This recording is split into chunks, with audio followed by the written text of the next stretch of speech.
Welcome into the channel. So I saw another tarot reader online using this deck, Symbolon, and I didn't know it was that deck because most readers online don't give credit to the decks. That's what I always try to do so that you know what these decks are and where they come from. This particular deck, Symbolon, is a Greek word, and it means, it's like one of those heart necklaces that are split in two and one person wears half the heart and the other person wears the other half of the heart. Or historically they were clay seals, and when you went to the bank and deposited money, the bank would break a clay seal in half and the bank would keep half and you would keep half. And then once those were rejoined, it confirmed, your identity and that you had this transaction. So it's a cool name for what the deck is trying to do. And basically what the deck is trying to do is pull things out of your unconscious, bring it to a higher level of consciousness so that you can deal with things today and plan for dealing with things today instead of suppressing them for years and years and then having them bubble up violently or bubble up unexpectedly in ways that cause, like in terms of the tarot, it would be the tower, like causing a tower. So you're trying to avoid something that topples your life. And so it's in psychology, excuse me, in psychology, it would be like a way to be proactive at getting to those memories. It's actually, you can see it's called the Deck of Remembrance. And there's the people who made it. It comes from Germany. It comes from Krumvich, I think, and that's in the north of Germany, kind of up towards Denmark. So we start with this one, which is called the Quantum Leap.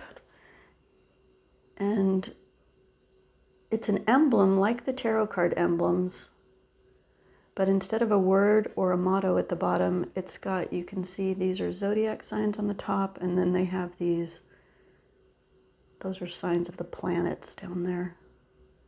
Get that to focus. But what this Quantum Leap card signifies is it's kind of escape. You can kind of see he's escaping.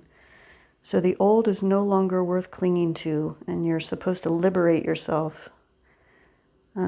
People who have made that leap say that at first it was awful, but later it was the best thing they ever did.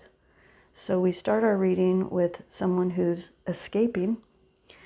And what is he escaping? Well, the next card is called Incompatibility, and it tells you that there's two sides to things and that you're ignoring one of the sides. You can see Cancer up there on the left and Taurus, Leo. So Cancer is like nurturing and stillness, and Leo is creativity. And then you have the planets. Well, it's the moon. Yeah, you've got the moon and the sun down here. So the moon being divine feminine, but also representing emotions or illusions. And the sun representing dynamic energy. But this card is about incompatibility. So you're making a leap, a quantum leap, from something having to do with incompatibility. There's two sides. You may have overlooked one side, and that is not healthy. Then we have this card, which is called Disaster or Doom. And it talks about this couple. You can see, if you look closely here, if I can get that to focus on their hands, they are handcuffed together, and they're in this cave. And the cave represents their ideal of their partnership, and the card is telling us that their partnership disappointed them. So he didn't live up to her expectations, she didn't live up to his expectations.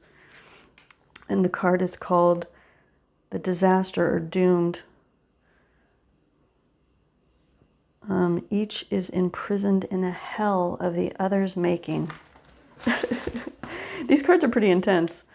So then we have this kind of cool looking person crawling out of an egg. This one is called Deliverance. And it has to do with leaving your childhood behind. And that can be at any age. But you're in this kind of protection that's no longer serving you. And so this is about escaping that protection. It's another card of escape, like this one above, like that quantum leap card. So there's an escape and a leaving behind of this incompatibility and this failure to meet the expectations of this partnership.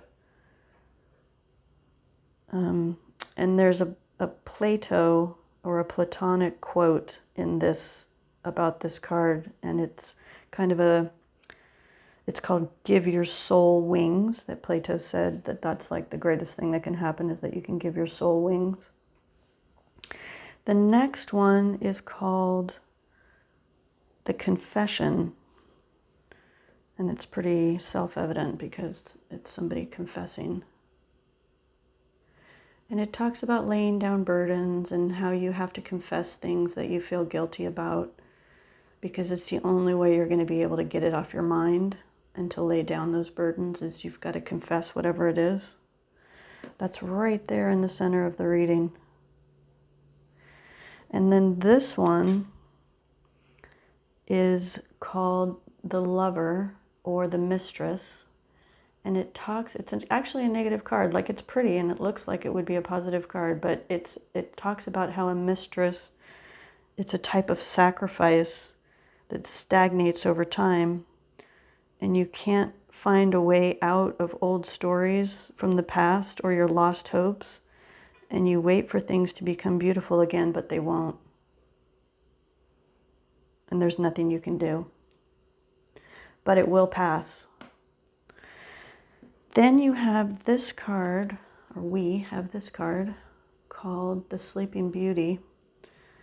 And this talks about somebody who has their head in the sand. This is somebody who is constantly dreaming, just constantly dreaming and wanting to be rescued.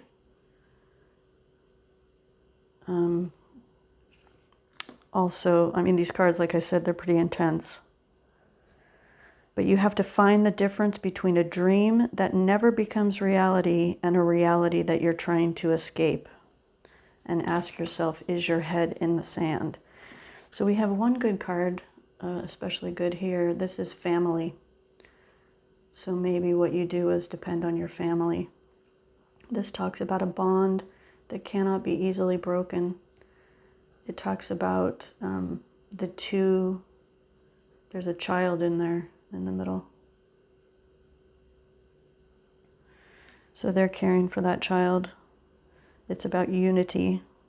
And then last but not least, we have this Master and Disciple card. It talks about how we have to be teacher and we have to be pupil. And those roles aren't really set in cement. So one day your child can be your teacher. Children can teach us lots of things, but then sometimes children need to be students of the parents. Or we have a disciple here of like more of a traditional, I don't know, monk or religious figure. You must share what you receive or suffer spiritual stagnation. And you might need to be an apprentice 5 times. It doesn't matter how many times. So this reading starts with a quantum leap escaping from some incompatibility and a failed partnership, leaving this childhood behind, this protective shell, this whatever was protecting, maybe it was a marriage, leaving that, confessing sin, or burdens, not sin, that's like a religious word, but burdens, where your soul has got some guilt, or you lay that down. You have a stagnation here with this love energy, but it will pass. The card says that it will pass. Wanting to be rescued, being in a dream, not living in reality. But then we have this family card, which is this great bond, and we have the ability to teach and to learn. So that's a little food for thought for today. I hope you enjoyed this Symbolon reading. And I will see you next time. Thanks for stopping by. Don't forget to smash the like.